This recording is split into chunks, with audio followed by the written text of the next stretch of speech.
መጽሐፈ ኩፋሌ ምዕራፍ 4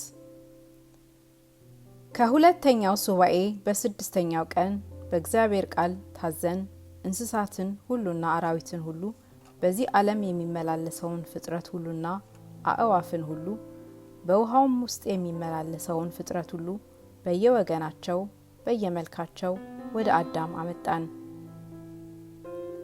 በመጀመሪያይቱ ቀን አራዊትን፣ በሁለተኛይቱ ቀን እንስሳትን፣ በሶስተኛይቱ ቀን አእዋፍን፣ በአራተኛይቱ ቀን በምድር ላይ የሚመላለሰውን ፍጥረት ሁሉ፣ በአምስተኛይቱም ቀን በውሃ ውስጥ የሚመላለሰውን ፍጥረት አመጣን።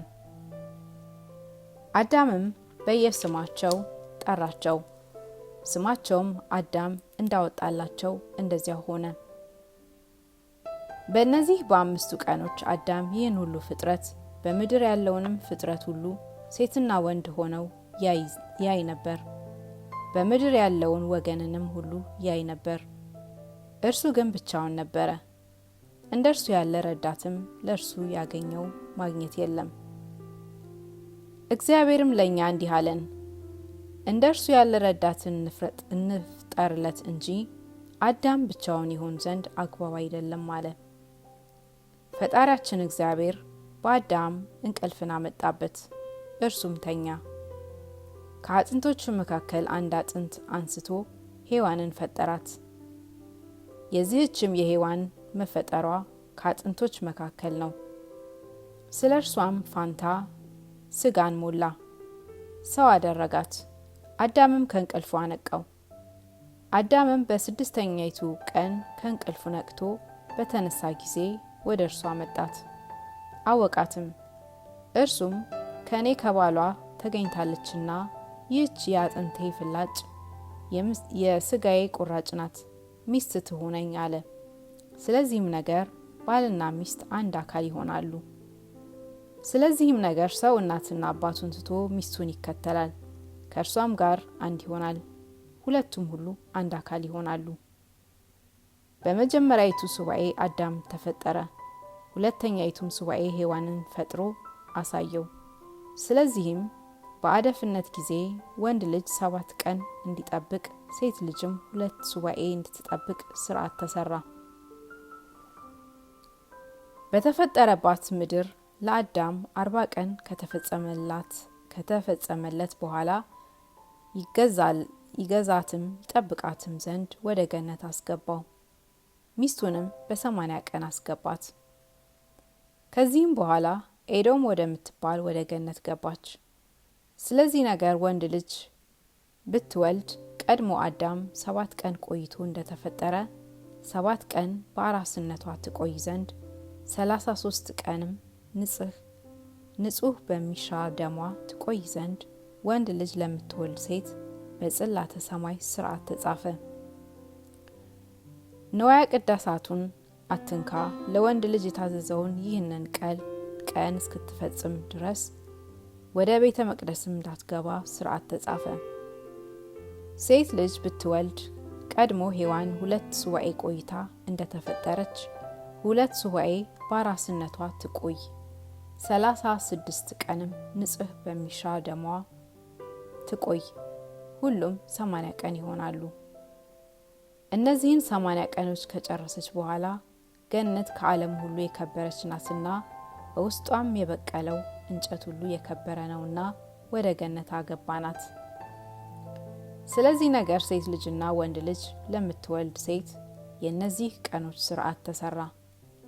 ለሴት ልጅና ለወንድ ልጅ የታዘዙ እነዚህ ቀኖች እስኪፈጸሙ ድረስ ንዋየ ቅድሳትን ሁሉ አትንካ፣ ወደ መቅደስም አትግባ። እስራኤል በዘመኑ ሁሉ ይጠብቀው ዘንድ የተጻፈው ሕግና ሥርዓት ይህ ነው። በመጀመሪያው ሱባኤ በመጀመሪያው ኢዮቤልዩ አዳምና ሚስቱ በገነት 7 ዓመት ሲገዙ ሕጉንም ሲጠብቁ ኖሩ። ስራንም ማስተማር ነው፣ ለማገልገል ተገልጦ የሚታየውንም ስራ ሁሉ ስናስተምረው ኖርን። እርሱም ሲያገለግል ኖረ። እርሱ ግን ራቁቱን ነበረ።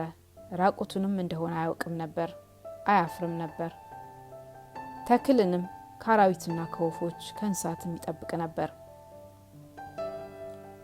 ፍሬውንም ለቅሞ ይበላ ነበር።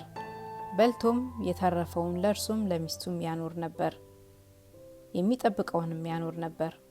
ጠንቅቆ ቆጥሮ በዚያ የፈጸማቸው 7 ዘመን ባለቀ ጊዜ 2ኛውም ወር በባተ በ17ኛውም ቀን በምድር ላይ የሚሄድ እባብ መጥቶ ወደ ሔዋን ቀረበ።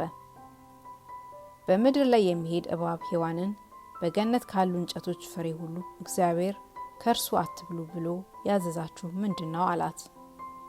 እርሷም እንዲህ አለችው፣ እግዚአብሔር በገነት ካለ እንጨት ፍሬ ሁሉ ብሉ፣ በገነት መካከል ካለ ከዕፀ በለስ ፍሬ ግን አትብሉ፣ እንዳትሞቱ በእጃችሁም አትንኩ አለን። በምድር ላይ የሚሄድ እባብም ሔዋንን ከእርሱ በበላችሁ ቀን ዓይነ ልቦናችሁ እንዲበራ አምላክም እንድትሆኑ ክፉንና በጎንም እንድታውቁ እግዚአብሔር ያውቃልና ነው እንጂ ሞትን አትሞቱም፣ የምትሞቱ አይደለም አላት። ሔዋንም እንጨቱ ያማረ እንደሆነ ለማየትም ደስ የሚያሰኝ ፍሬውንም ለመብላት ደስ የሚያሰኝ እንደሆነ ባየች ጊዜ ከእርሱ ቆርጣ በላች። ሰውነቷንም በቀደመው በበለሱ ቅጠል ሸፈነች፣ ለአዳምም ሰጠችው፣ እርሱም በላ። ዓይኖቹም አዩ፣ ራቁቱንም እንደሆነ ባየ ጊዜ የበለስ ቅጠል አምጥቶ ሰፍቶ ደኮ አድርጎ ሰውነቱን ሸፈነ። እግዚአብሔርም የምድርን እባብ ረገመው፣ ለዘላለሙም ፈረደበት። ሔዋንንም የምድር እባብ የነገራትን ነገር ሰምታ ዕፀ በለስን በልታለችና ፈረደባት። ሐዘንሽ ጻር ጋርሽንም ፈጽሜ አበዛዋለሁ። አዝነሽ ተክዘሽ ልጅን ውለጂ፣ ከወለድሽም በኋላ መመለሻሽ ወደ ባልሽ ይሁን፣ እርሱም ይግዛሽ አላት። አዳምንም የሚስትህን ነገር ሰምተህ ከእርሱ እንዳትበላ ካዘዝኩህ ከዚያ ከዕፀ በለስ በልተሃልና ስለ አንተ ምድር የተረገመች ትሁን፣ እሾህና ሚኬላ ይብቀልብህ። አንተ ከምድር ተገኝተሃልና ወደ ምድርም ትመለሳለህና ከእርሷ ወደ ተገኘህባት ወደ ምድር እስክትመለስ ድረስ ጥረህ ግረህ እንጀራህን ብላ አለው። የቁርበት ልብስን አልብሶ ከገነት አሰናበታቸው።